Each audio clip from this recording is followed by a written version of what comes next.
Mes chers Français, bonjour. À la fin de fin, je suis devant vous pour vous parler français. Je suis très heureux donc de donner à la fin de fin cette leçon de russe.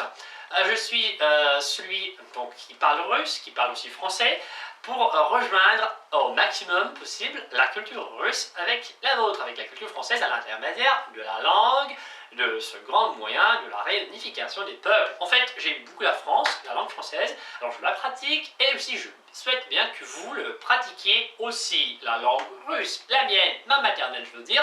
Alors je le regrette, mais c'est depuis longtemps que je n'ai pas fait les leçons pour vous. Alors je tâche de rattraper maintenant ce que je peux, et je vais le faire avec une tâche très pratique, avec un moyen très pratique pour accélérer les capacités et compétences en matière de langue étrangère. Pour commencer, donc comme le dit la méthodologie, la pédagogie de la formation des langues étrangères, la didaxie plutôt, il faut commencer par entendre bien, par discerner les sons, par comprendre de quoi s'agit-il, et après on commence à bien parler.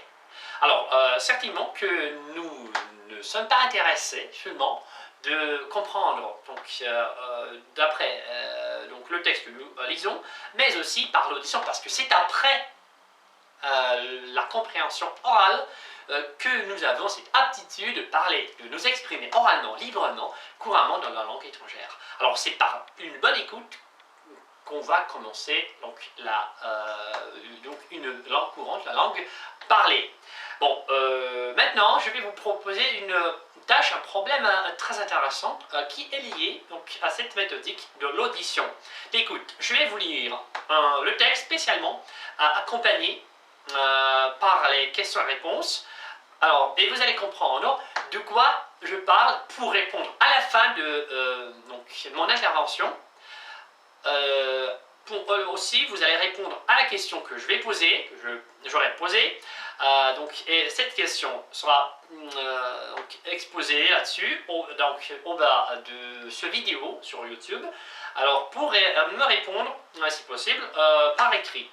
La question aussi, comme le texte que je vais lire maintenant en russe, sera publié, sera fait en russe, et vous aurez toutes les possibilités pour non se mettre contrôlé de cette façon, une façon par correspondance, parce que je ne peux aucunement maintenant vous contrôler, tout simplement par vos propres efforts. En fait, vous le pouvez. Maintenant, vous allez lire le texte qui est lié d'une autre façon avec la rubrique que je fais maintenant, la rubrique qui est intitulée la rentrée, les grandes vacances et les autres thèmes, sujets complémentaires, textes supplémentaires pour les écoliers russes qui apprennent la langue française. Parallèlement, je vais vous faire ces petites auditions, je vais vous proposer à votre attention ces petites auditions, après lesquelles je vais toujours poser les mêmes questions sur le contenu. Vous allez me dire de quoi s'agira-t-il? Peut-être, je vais aussi vous donner quelques variantes, et parmi lesquelles vous allez choisir et répondre. Si c'est bien, je fais plus, je fais oui. Si c'est pas ça quand même, vous allez faire une autre tentative. Vous allez essayer encore une fois, et tout juste ça se passera au bas dans les commentaires de YouTube. En fait, de cette façon, je vais vous aider à contribuer à votre apprentissage de la langue russe. Allez, on commence, c'est parti. Представьтесь, пожалуйста. Итак, я представляюсь. Меня зовут Андрей. Да, я хожу в школу. В школе у меня бывает 4 раза выходы на каникулы. Я ухожу на каникулы осенью, зимой, весной и летом. Больше всего я предпочитаю и люблю летние каникулы. Летом у нас 3 месяца каникул. Они длятся 3 месяца. Летом стоит хорошая погода, что позволяет мне любить именно эти каникулы больше всего. Я езжу на море или же в деревню, возможно, в горы или в лагерь. Занимаюсь спортом, велосипедом, пускаю кораблики, занимаюсь скейтбордом, или езжу на роликах. Играю на пляже, если я еду на пляж на море. Там я плаваю, загораю под солнцем, помогаю родителям в саду. Я люблю заниматься поливанием цветов, я регулярно забочусь о цветах в саду или на подоконнике. Я хожу в лес, грибы по ягоды, собираю грибы, собираю ягоды, хожу, если я еду отдыхать на летние каникулы в горы, тогда, естественно, я сплю в палатке и так или иначе зажигаю костер, чтобы согреться вечером, отогнать комаров заодно. Я совершаю прогулки, это, если я остаюсь в городе, это делать с моими друзьями, или хожу с родителями, в основном с друзьями все-таки. Вечером, по вечерам, если я остаюсь дома, то я читаю книги, смотрю телевизор и играю на компьютере. Alors maintenant, je vais poser cette question sur le contenu de ce que j'avais lu. D'accord? Allez, écoutez attentivement, je vais prononcer cette question. Après, je vais partager cette question, je vais écrire cette question en bas de la page, dans le commentaire, vous allez donc y répondre. D'accord? Итак, о чем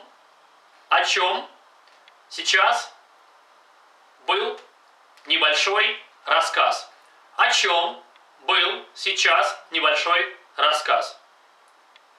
3 варианта. Первое. Я прочитал о себе. Я прочитал о себе. Я рассказал о себе.